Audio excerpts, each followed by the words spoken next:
This tragic event took place in Spain's Canary Islands and is remembered today as the terrific airport disaster.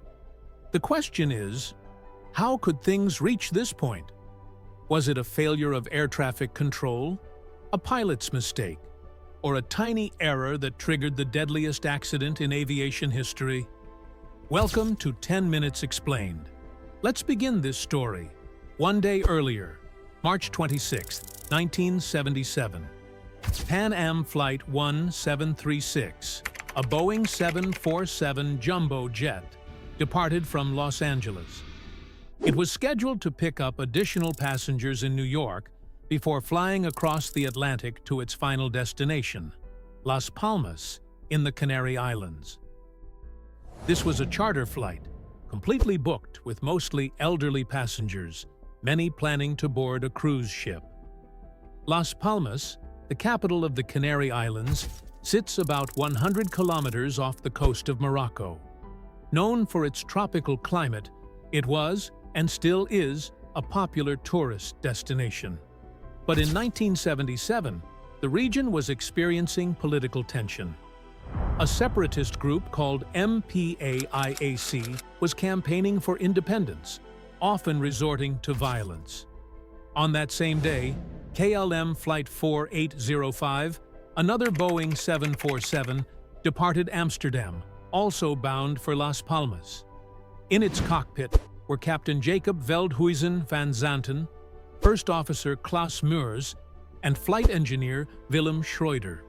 On board were 235 passengers and 11 crew. But before either jet could arrive, chaos erupted.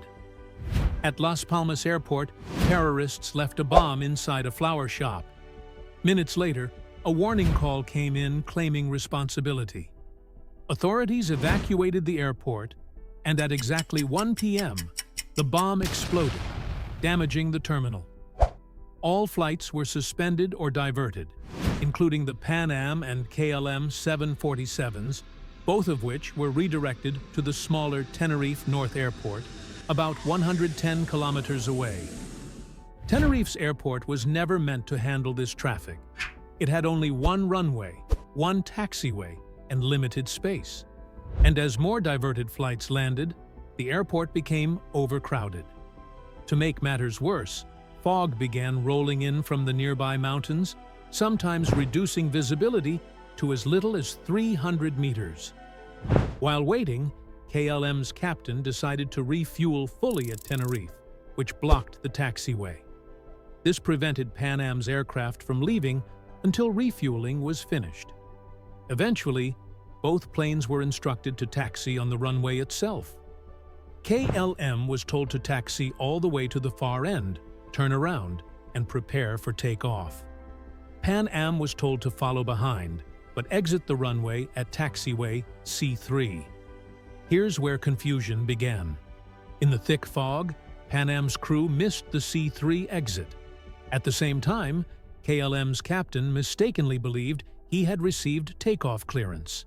The controller's words were ambiguous, and when Pan Am transmitted that they were still on the runway, the two radio messages overlapped, creating static.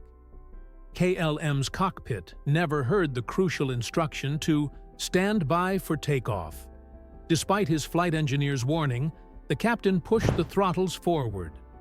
The KLM 747 roared down the runway, straight toward the Pan Am 747 still taxiing ahead. Suddenly, Pan Am's crew saw lights emerging from the fog. At first, they thought KLM was stopped, but in seconds, they realized it was charging directly at them.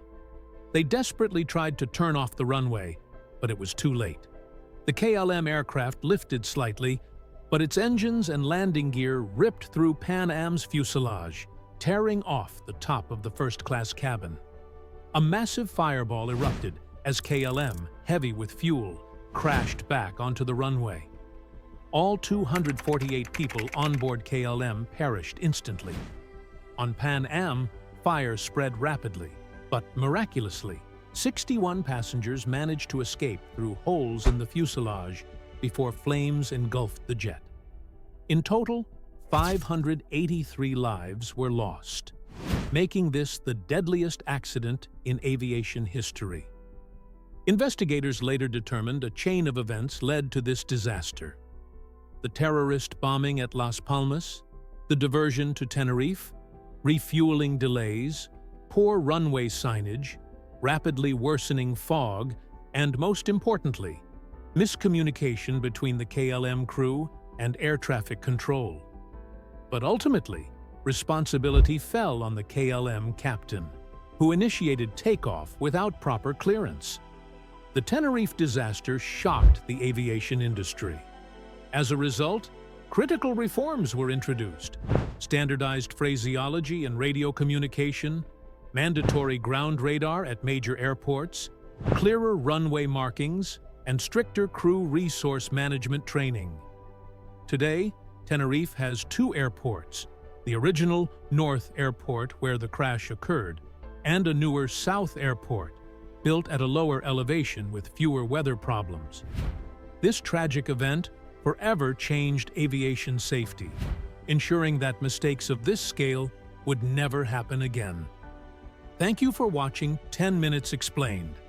Like, share, and make sure to subscribe for more such informative videos explained in 10 minutes.